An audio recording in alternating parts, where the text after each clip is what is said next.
Yes, my old friend, I've come to talk with you again, because a vision softly creeping left its seeds while I was sleeping, and the vision that was planted in my brain still remains within the sound of silence. In restless dreams I walked alone, narrow streets of cobblestone, neath the halo of a street lamp. I turned my collar to the cold and damp, when my eyes were stabbed by the flash of a neon light that split the night and touched the sound of silence. And in the naked light I saw 10,000 people, maybe more. People talking without speaking. People hearing without listening. People writing songs that voices never share. And no one dared disturb the sound of silence. Fool said I, you do not know. Silence like a cancer grows. Hear my words that I might teach you. Take my arms that I might reach you. But my words, like silent raindrops, fell and echoed in the wells of silence. And the people bowed and prayed to the neon god they made. And the sign flashed out its warning, and the words that it was forming. And the sign said the words of the prophets are written on the subway walls, in tenement halls, and whispered in the sound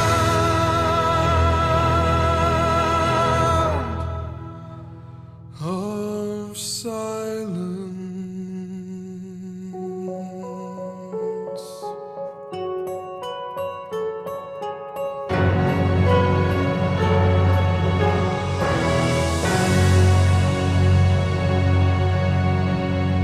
I was just leaving work and actually was headed home, and I pulled up at the stoplight and I saw a vehicle that was unoccupied with the door open, and so I was looking around for who may be driving that vehicle, and there was a man that had poked his head up over the bank, and he had a terrified look on his face, and I said, "Are you okay?" And he was like, "There's a kid down here." So I got my truck out of the road and jumped out and ran over to help. And when I got to the top of the bank to look down, it was about 10 or 12 feet. There was a young lady, like a college, probably in college. She was with a small boy down there, and he was unconscious at the time, but he was breathing. And the man was calling 911, and so I talked to her for just a second to make sure that he was okay, checked for a pulse, and he was breathing. I saw his hall pass around his neck, and he had a... Was he still laying there? Yeah, he was still laying there. He wasn't moving. His eyes weren't open at the time. She said that he had talked to her. She did a great job comforting him. So I asked if anyone had notified the school because of the hall pass, and I ran and found a teacher that was actually outside looking for him. So you saw a hall pass on him? On his neck, he was wearing like a hall pass. We had the school's name and his teacher's name on it. He had a little plastic guitar with him, so I kind of put everything together that he may or may not be special needs. I was able to locate a teacher and notify him of where the child was, which the teacher also came down, or the teacher's aide, whatever he is. And then we stayed there with him until the fire truck came, and then I blocked traffic for the fire truck to turn in. And how many folks then helped you? There were three. Three of you. Three, yeah. What was going through your head as you see this little kid? Anytime it's a kid, it's special. It's different. Being a police officer for years, I dealt with tragic accidents, but anytime there's a child, it's just so much worse. It's so much more critical. It's a totally different situation. Especially, I was afraid that he was hurt a lot worse than he was. Yeah. And so he never talked to you? No, he never spoke to me. He didn't speak at all while I was there. Of course, I was there pretty quick. He hadn't been over the hill just a minute.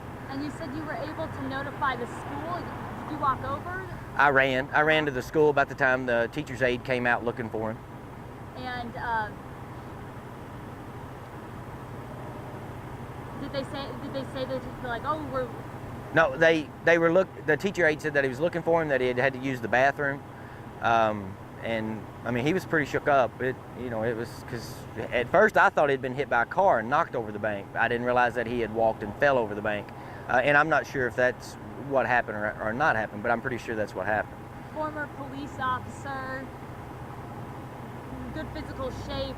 I was trying to get down there to film, and it's steep. What was it like getting down? Well, if that lady hadn't have seen him fall, then he may not have been found for a while, because you had to be right there to see him. It was a steep bank. It's a drop, I'm surprised that he wasn't injured worse than he was, especially landed on concrete at the bottom of that culvert. You just hopped over into it. Jumped down in there. Well, I jumped down in there with her to try and render aid if I could, make sure he was breathing and whatnot. Clay, so many people, on social media haven't realized that, he was special needs. They've been saying, oh, a kid ditching school ends up in a ditch. It's very sad, and the kindness that you and strangers have shown him meant a lot to his family. Well, I'm glad he's okay. I messaged his mother. She messaged me last night, and then I messaged back just to make sure he was okay. I was worried about him.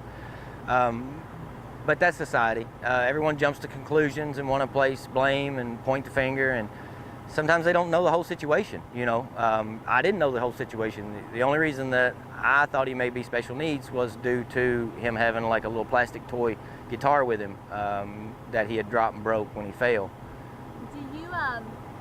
What department did you work for? I worked for the Lawrenceburg Police Department. Lawrenceburg Police Department. It's funny because Tyler's really loved by Lexington Police. Yeah, I heard they did a birthday thing for him and took him to school and everything. That's awesome. So that's it awesome. Seems like that's who comes to his side often. Well, it's just training. I had the same training they had, and you forget where you are, what you do when something happens. So I didn't even think about it. I just went and helped.